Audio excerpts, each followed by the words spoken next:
So are you able to see my my PowerPoint presentation? Would you Yes like? po. Okay, thank you for affirming. So naririnig naman, okay naman yung sounds. Yes po, sir. Okay, Yes po, sir. okay, thank you. Now, for today, the focus of our discussion about art history and development is something to do with the period about Mannerism, Baroque, and Romanticism. Okay, so we will try to compare the differences between the this period of art as compared to the period in during the medieval, during the rather during the Roman art, then the medieval, and then the Renaissance art. So Mannerism. So when we refer to Mannerism art, this is the period, no, wherein a period of European art that emerged from the latter year of the Italian High Renaissance. So probably yung Mannerism parang may pagka-High Renaissance siya around 1520 and lasted until 1580 in Italy, no? So kung na-observe niyo uh, kumbaga saan nagsimula yung art or paano nagkaon na flourish yung art or its origin, so probably we can we can say nasa European country siya, no, in Italy, France, Florence sabi ko, and then in Germany, and then in some part of Europe, no. So the word mannerism, it derives from the Italian maniera, meaning style or manner. So in our first meeting, we talk about how art being presented, no, or in style. It can be realism, abstraction, or kaya distortion, or the other style like surrealism, fauvism, dadaism, and then later on there is what we call the expressionism, impressionism, and then we have the mannerism. So, so, so in mannerism period, they develop their own style, no, in presenting the artwork or the masterpiece, no, particularly in the visual art.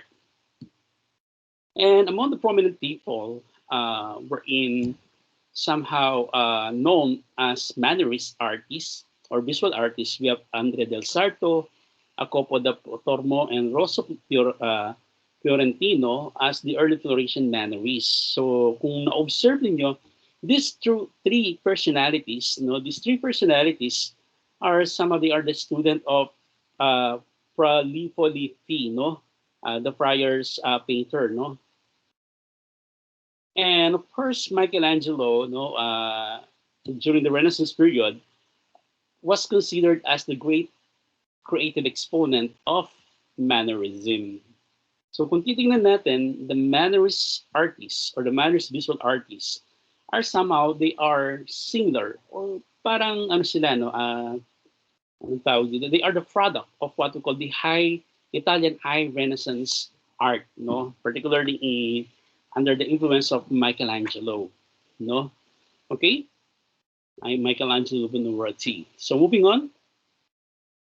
So Andr del Sarto, it's one of the proponent or known for being what we call Mannerist artist, no, or during the Mannerist uh, period or Mannerism period. So he was born in Andrea de Agnolo di Francesco de Luca di Paolo del Migliori in Florence, Italy, on July 16, 1486.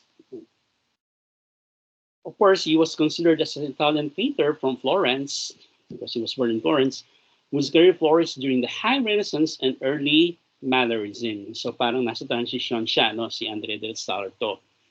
And probably as an artist or a visual artist, it was notable or something can be remembered as a senza errori, no? Or an artist without errors. Bakit kaya tinawag siyang senza errori, no? An artist without error. Bakit? Kasi yung work niya parang napaka-perfect, no? Parang wala siyang flaws or something na parang walang mali, no? Kaya ng mga naman nakikita niyo mga to, no? This two painting, or rather, yes, yung kanyang self-portrait. So parang they are perfectly made. Okay, for example, one of its famous work, it's the what we call the Madonna of Harpies, no? One of the work of Andr del Sarto, or what called License Errori. So if you will observe the painting, napaka ano nila, no, parang they are alive or they are so accurate, no. Aside from the intricacy, rather the detail, no, aside from the detail, but from those detail, parang walang ano, no, there are no certain error, parang kuwang-kuwa, no. But of course, we can say na we can compare this one to hyperrealism kasi in hyperrealism yung gawa nila parang photography, no. But during its time, pwedeng sabihin natin na parang hyperrealism siya, but it is not hyperrealism. Okay? To continue. Now, from Andr del Sarto, another Mannerist artist, no, we have Peter Bruegel or Bruegel the Elder, no, also known as the uh, the peasant painter, no. He was born on 1525 and he died on September 9, 1569. Of course, he was considered as a famous Renaissance painter and printmaker known for its landscape and peasant scene. Kaya sometimes he was addressed as Peter the Peasant, no, or the peasant. Okay, so or sometimes they call it Peasant Bruegel or Bruegel the Peasant, no, because it's work, no, parang yung mga work niya very ano sila, it depicts the event with something to do with the work of the what we call the peasant, no. He died in Brussels on September 9, 1569, and was buried in Kapellekirk. So these are some of his work, no. First, the landscape with the fall of Icarus. Ito yun. So are you familiar with Icarus? Of course, in Greek mythology, if there is Hercules na merong 10 labors, there is also Theseus naman na who defeated the what we call the Minotaur, and who helped Theseus to defeat the Minotaur. It was Icarus, no, and its father. Kasi na they were parang they were the time they were captured in the labyrinth, no. Now, so when Theseus succeed by defeating the Minotaur, these two, Icarus and its father, want to escape on the labyrinth.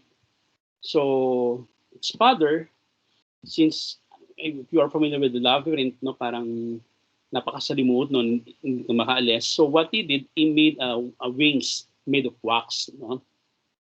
So for them to escape, lumipad sila. But the father warned Icarus na huwag siya masyadong lumipad na mataas, no? And then not near the sun kasi baka, of course, it is made of wax, matutunaw. But Icarus, as being stubborn, no?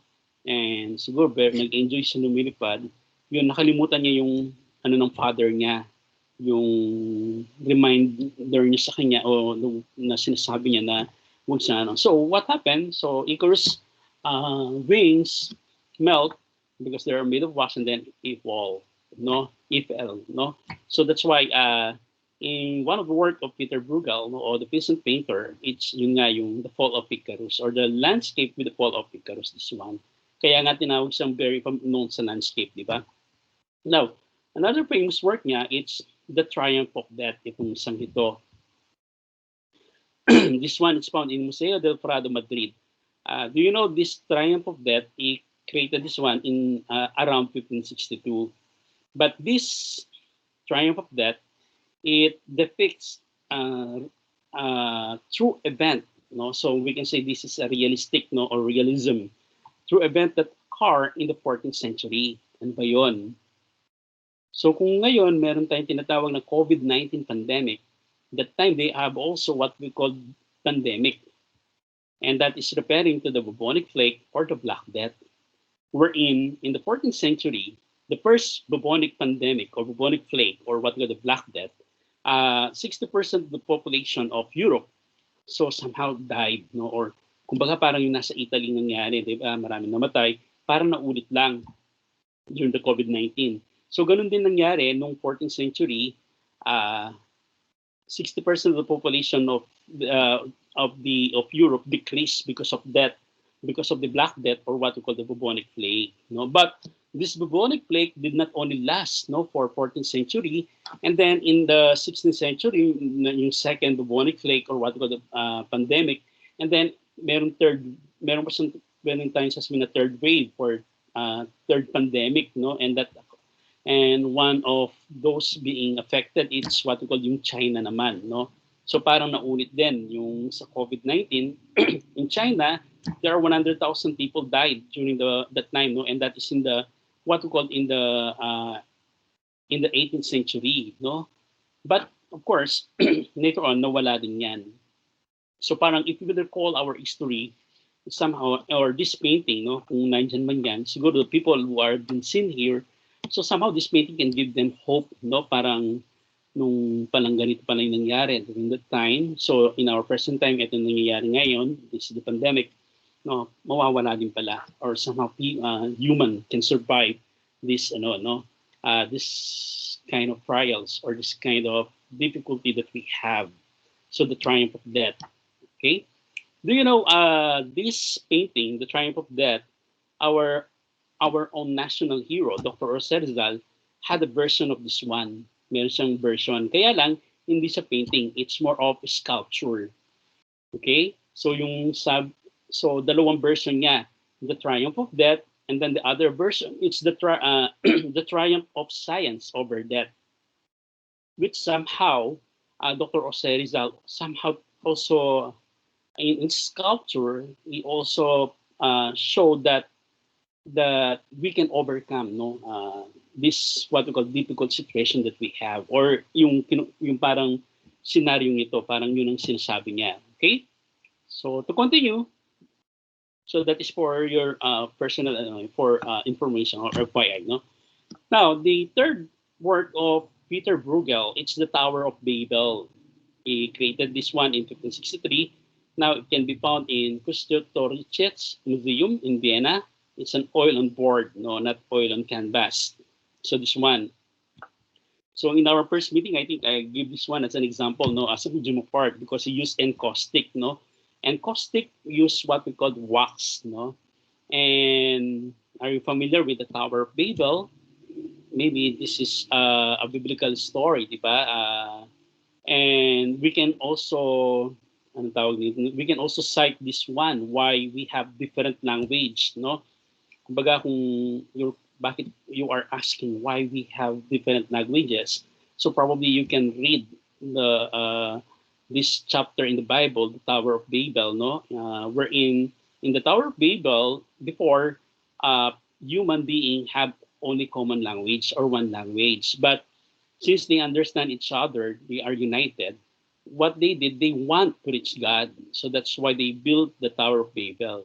But because of these ambitions, no, that they want to reach God, somehow God got angry with them because they want to compare themselves with God.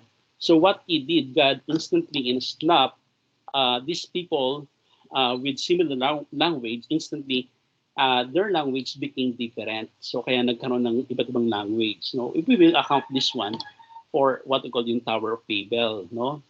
So very siya, no? But it explains why we have different language. So because of that, nag-collapse yung tower kasi hindi na sila nagkakaintindihan. Okay? Now, from the Tower of Babel, we have the children's game. No? So, nasan ba yan? ito yung nasa baba, no? Children's game. But somehow parang similar siya with the scenario. Kaya nga landscape, no? Yung we can say that Peter Bruegel, aside from a peasant group, from the subject as peasant, of course, something to do also with landscape, no? Parang more of Roman art, no? And then the other painting is what we call the beggars. So as you can see, one of its work is something to do with mythology, and then the other one is biblical or something to do with Christianity, rather biblical, and then the three are depicting the events in the 16th century. Okay, moving on. Now from Peter Bruegel, we have a Copo Copin, or probably it was known as Tinturetto. Yan ang tawag sa kanya, no? So he was born in Venice in 1518 as the eldest of the 21 children. Kunti na magkakapatid, no? As a Venetian painter, He was notable exponent of the Renaissance school, no? And his work is characterized by its muscular figures, tignan kung observe ninyo, no? Dramatic gestures, and bold use of perspective in a Mannerist style. No? So kung tatanungin ko kayo, ano ba yung style ng Mannerism or what is Mannerism art? No, so of course it has its distinct characteristic uh, or distinct feature as compared to the other period of art or other style of art. No, so in 1594 it was seized with severe stomach pain and then complicated with fever, wherein it was prevented him from sleeping and almost from eating for a night, and that's the cause of its death. No, that's why on May 31, 1594, he died because of those conditions. So let us examine among of its work. So one of the famous work of Tinturetto, it's what we call the Last Supper. No, so wherein, if we will compare its work with the work of Leonardo da Vinci, wherein Leonardo da Vinci, during the Renaissance period, they are very particular with the principles of design. So, yun ang isang pagkakaiba, no? As you can see in Last Supper of Leonardo da Vinci, if you will divide this one into half, there is what we call the perfect balance or symmetry, no, as regard to this one. Nagmi-mirror yung other side. Of course, from perfect balance, it has also asymmetrical balance, no? Or it is also asymmetrical. Now, if you will look on the work of Tinturetto, yung Last Supper niya, as you can see, it's very different yung pagkakapresent niya. And even yung color. So this is the Mannerism style, no? This is the Mannerism style of painting of art or visual art. Okay? They don't observe actually what we call the balance, but they observe a different style or what we call a different principles of art. Okay? Moving on. Now, from Tinturetto we're now moving to El Greco, no? He was born in 1541 at Crete, no? A painter, sculptor, and architect of Spanish Renaissance. So probably, as you can see, they belong to the High Renaissance, but the way they present their art is something to do with Mannerism. But El Greco is regarded as the precursor of both Expressionism and Cubism. So kumbaga, kung we will examine, it's not Pablo Picasso who founded or pioneered what we call the technique in Cubism, but it was El Greco, no? But of course, Pablo Picasso became popular on that. Same thing with Expressionism. It was best known for its tortuously elongated figures. That is something to do with what we call distortion. And of course, Cubism also practiced that style, and often fantastic or what we call the phantasmagorical pigmentation, no? Wherein it's somehow parang kino-compare siya or pinipare siya with the Byzantine tradition with those of the Western painting. No? Bali parang nagmo-modern na yung work niya, no, ni El Greco. His expressiveness and color influenced Eugene Delacroix and Edward Monet. So yung work ni El Greco, no? So these are some of its work. The Robbing of Paris, and then the View of Toledo. So if you will compare the work of the Mannerists as compared to the work of the Renaissance artists, somehow you can see the differences, yung color and then yung presentation. Another work, it's what we call the Holy Trinity. And then the other one, it's what we call the View at the Count of Orgas. Parang, of course, this is not Christ, no? It's the Count of Orgas.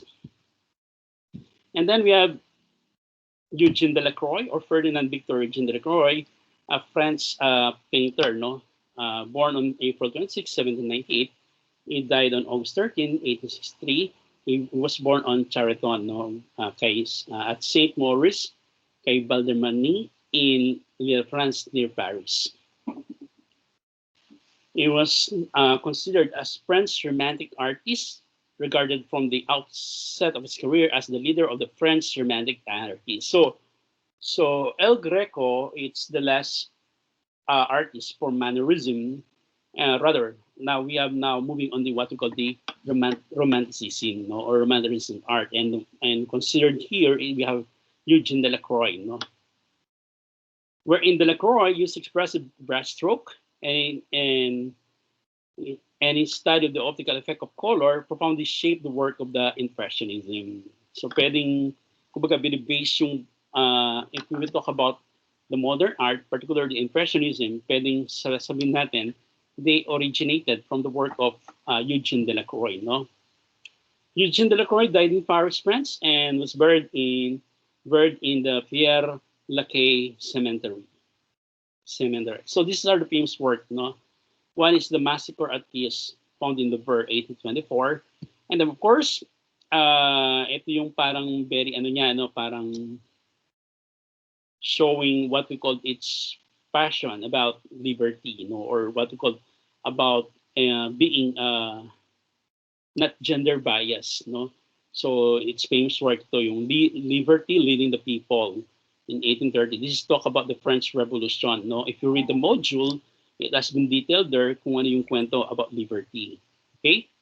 Or what we call Liberty Leading the People. It's the famous work of Eugene Delacroix. So some of its work, famous work, Christ at the Sea of Galilee, also a biblical one, no? Subject. And then the Orphan Girl, and of course, the last word of Emperor Marcus Aurelius, the Emperor of Caracalla, no? And then we have Francisco de Goya or Orgoya, no, Francisco Jose de Goya de Lucientes. He was born in Pretendos, Aragon, Spain in 1746. He was considered as Spanish Romantic painter and printmaker, no. Of course, kilala siya bilang court painter to Spanish crown, no. Kung I don't know if it's still practiced, no, but during the time, kung merong mga hearing or hearing in the court, merong nagpipaint, no. But I think in United States, ginagawa pa rin yan, no. So, pinipaint niya or dinodrawing niya yung mga senaryo na nangyayari in the court, no. So, yun ang trabaho ni Francisco de Goya before. And then from 1792 up to early 1793, so probably nagkasakit siya, no. He has a serious illness, and then of course his sickness was not known, but he became deaf, no, and he became withdrawn and introspective. So probably siguro parang somehow nawalan na rin siya sa kanyang katinuan, no. And then of course in 1840 to 1591, his work are mostly commissioned portraits, no. Kumbaga yung mga work niya, most of them are commissioned. Ibig sabihin na somebody paid them, no. And one among their famous work of de Goya is the 3rd of May, no. So in 1808, this is referring to a certain revolution also, no, in Spain, no, the 3rd of May. And of course, it's called Maha, no. Maha is referring to a girl, wherein later on this one came up with a different version, no, during the what we call the modern art or the modern period. Another work, Guard with the Lunatic, this one, no. So as you can see, makikita natin na during that time may mga parang nawawala na rin sa sarili, no, became insane, no. And also what we call the Milkmaid of Bordeaux, this one, a woman who is selling milk, no. And then of course the Witches Sabbath or the Aquilare is one of the 14 from the black painting series of what we call Francisco de Goya. Now, from Francisco de Goya, we have Gian Lorenzo Bernini. No? He was born on December 7, 1598, and he died on November 28, 1680. No? An Italian artist who's worked principally in Rome. No? Of course, if there are visual artists as regard to painting, of course, meron din sa what we call sculptor, no? And one of them is Gian Lorenzo Bernini. He was a leading sculptor, wherein most of his sculptures are made of marble, no? Of leading sculptor of its shade and also a prominent architect. So, leading figure in the emergence of Roman Baroque architecture. So, From Mannerism and then Romanticism, we have the Baroque period. And one known artist during the Baroque period, we have Lorenzo Bernini, and he was known for its sculpture. No? And among its famous work are the following. So first, it's the what we call the Ecstasy of Saint Therese, this one. No? And then from the Ecstasy of Saint Therese, the Rape of Proserpina. So this is Proserpina, no? Yung dalawang ito, no? They are sculpture, and imagine these are marble sculpture, no? And of course, a little background about Proserpina. Proserpina, parang maybe one of the prettiest or one of the prettiest women during the or rather in the Greek mythology, and then he was kidnapped by what we call Hades, no, in the underworld, kasi gusto niya. Of course, Bernini as also his version of David, no. If we will compare its David to the work of Donatello and Michelangelo, its David it's more adult or more mature, and then as regard to movement, mas ano yung movement niya, no, as compared to the two. And as regard to masculinity and femininity, its work is more masculine as compared to the work of Michelangelo and Donatello. Yung kay Donatello parang girl yung dating niya, no? Napaka-feminine. Okay? Then we have Caravaggio or Michelangelo Merisi de Caravaggio. So he was born on September 29, 1571, and he died on July 18, 1610. No? An Italian artist active in Rome, Naples, Malta, and Sicily between 1593 to 1610. No? His painting combined a realistic observation of human state, both physical and emotional, with dramatic use of lighting. So, of course, when we talk about Caravaggio, he pioneered, no, the technique like what we call during the Baroque period painting or during the Baroque period. He was the one who introduced the use of light and dark, or about the dramatic lighting, which somehow they called it chiaroscuro. Then later on they called it tenebrism. No, Caravaggio's novelty was practical naturalism that combined false physical observation with a dramatic, event, something that is theatrical, the use of chiaroscuro, wherein, as I mentioned, later on they called it tenebrism. These are some of his famous work, The Musician, and then the other one, it's The Calling of Saint Matthew. And in our module, I think I cited one of its work, what we call the one of its work, wherein it also depicts what we call yung kanyang style, something to do with chiaroscuro and tenebrism, the Night Watcher or the Night Watch, Another work of Caravaggio, we have what we call the Crucifixion of Saint Peter. Of course, Saint Peter was crucified inverted, nakabaligtad. And then the Entombment of Christ. So, some of its work. So, as you can see, yung work niya, parang napaka-religious din, or talk about Christianity, event in the Christianity. Then we have Saint Peter Paul Ruben. If we have Peter Bruegel, the peasant, we have also Peter Rubens, He was born on June 28, 1577, and died on May 30, 1640. He was known as a Flemish Baroque painter and a proponent of the extravagant Baroque style that emphasized movement, color, and sensuality. So somehow, being distinct with its work, is well known for its counter-reformation altarpieces, portrait, landscape, and history painting of mythological and allegorical subjects. So somehow, as regard to landscape, parang siya si Peter Bruegel, So some of its famous work.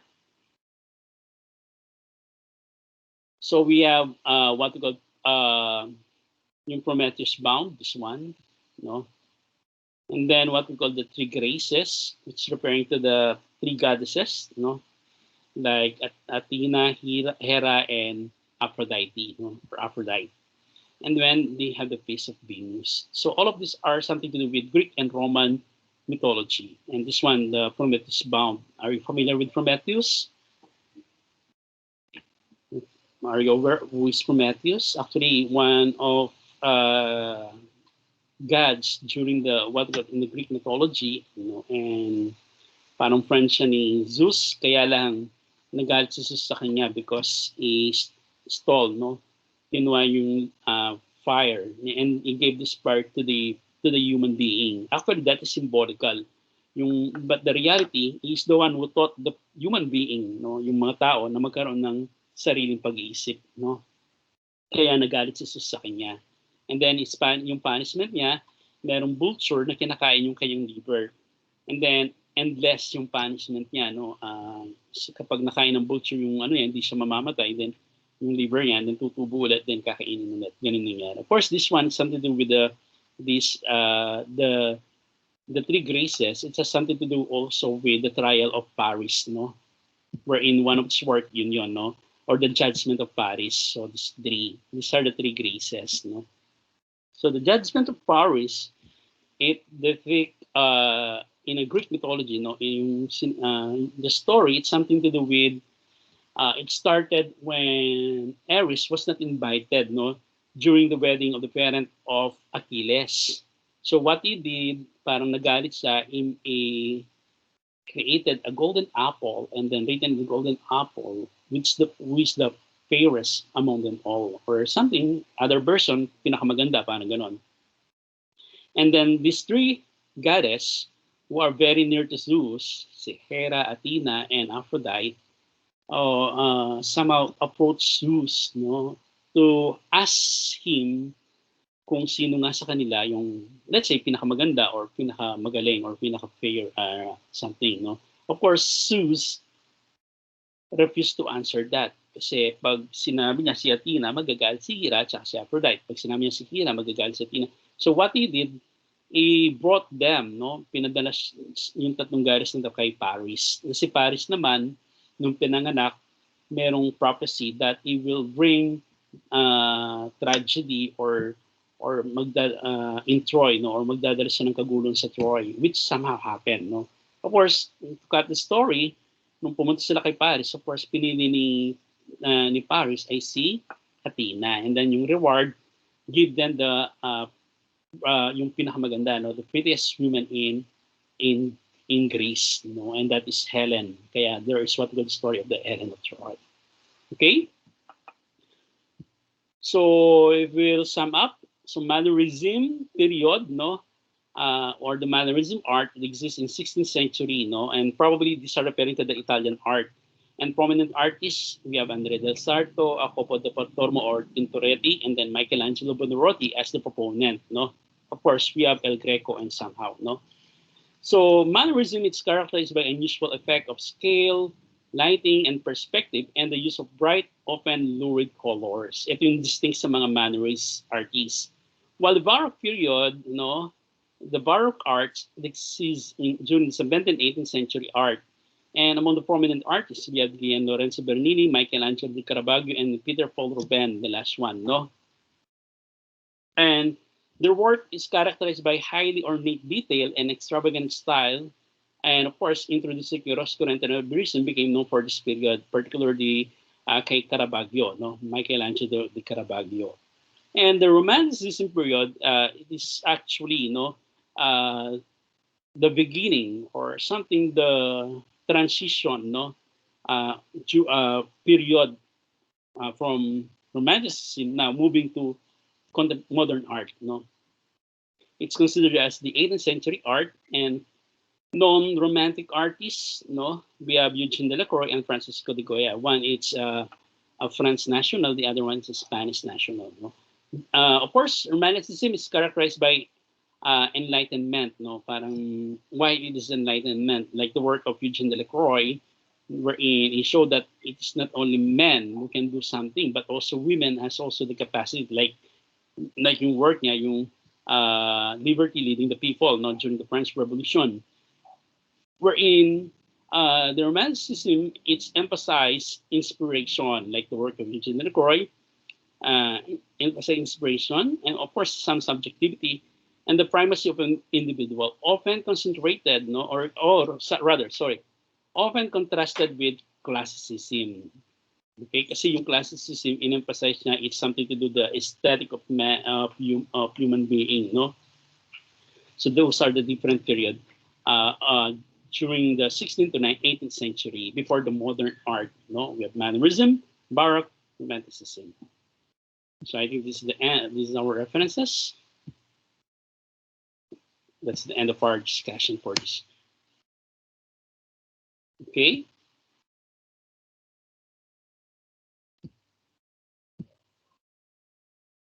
I'll stop my recording.